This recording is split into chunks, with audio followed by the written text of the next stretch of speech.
police chief preyed on a child has now been convicted. This is a horrendous story. Yes, a police chief. Let's put up both of their pictures for a mass. I got something for both of them. Former police chief in Pennsylvania may spend more than 3 decades behind bars for repeatedly raping and sexual assaulting a child relative of his friend. So 30-year-old former chief of police Brent Getz to serve a sentence of 16 to 32 years in jail for the crimes that took place over many years. This is horrendous.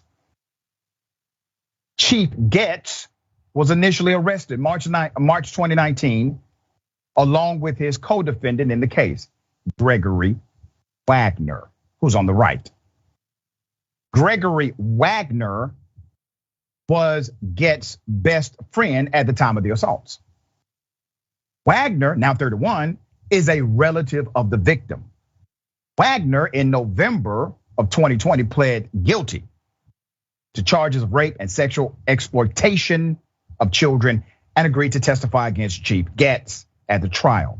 He was sentenced in April to 10 to 20 years in state prison. I'm now going to give you some background, and you're going to have to gird yourself for this, all right? I am too. The complainant stated that she had been repeatedly raped orally, vaginally, and anally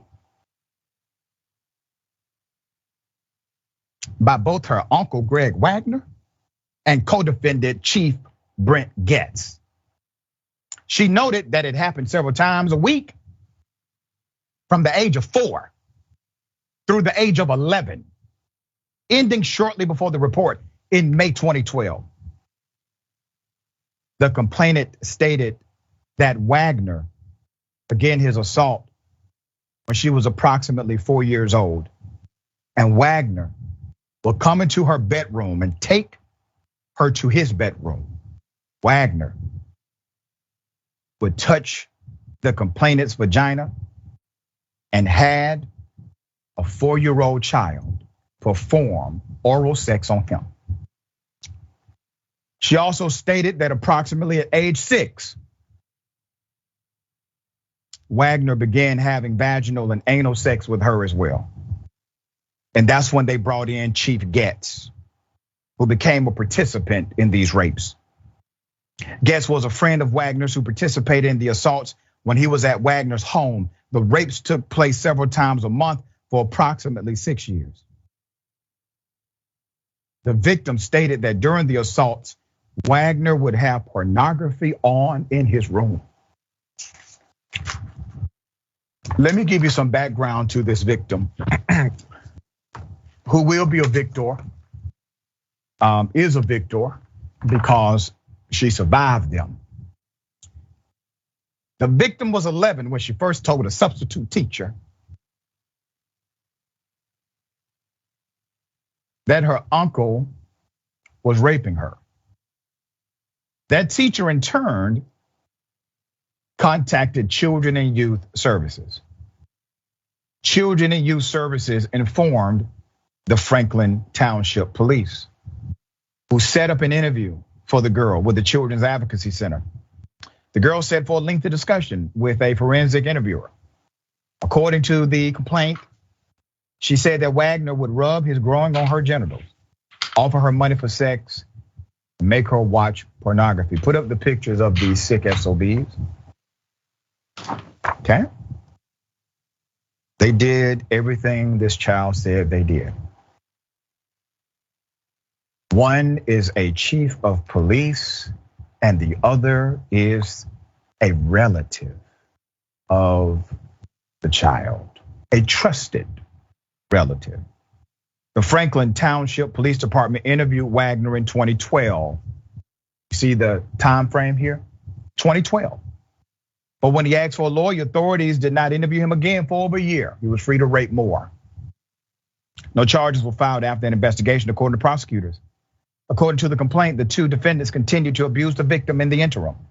Since no one believed her, she recorded a video at one point and sent it to another family member.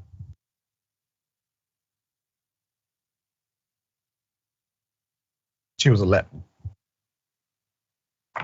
She tells a trusted authority at school. The school contacts the police. Police don't give a damn about her. Rape culture. There were clear signs of abuse. They didn't bother to check.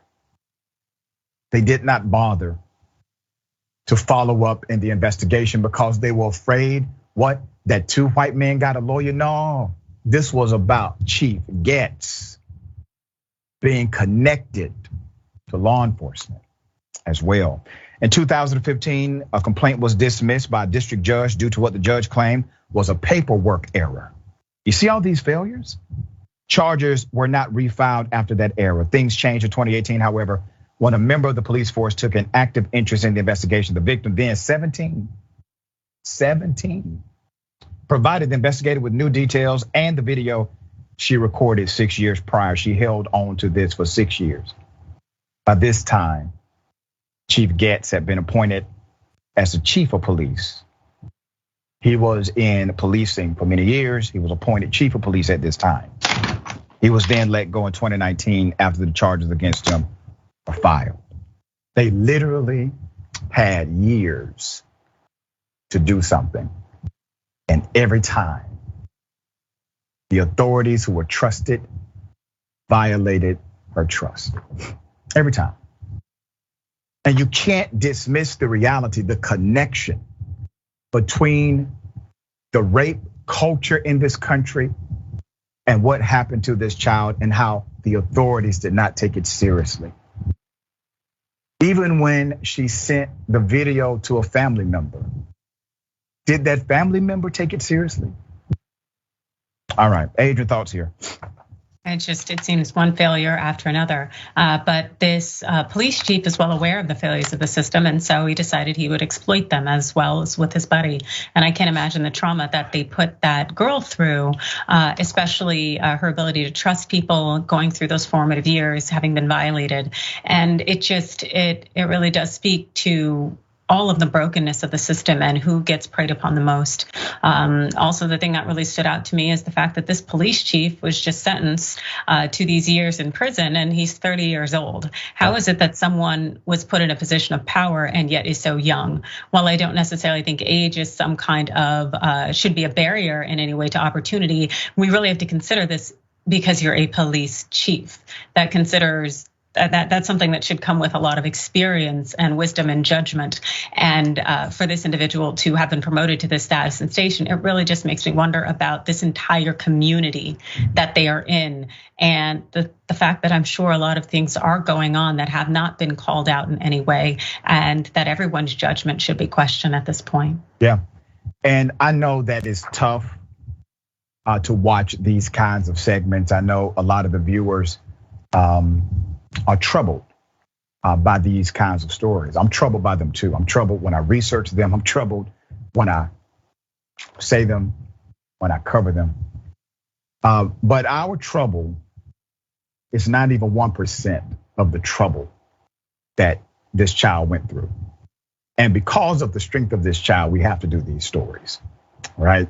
The victim deserves to be heard, and justice must be allocated, not only in the court of law, but also in the court of public opinion.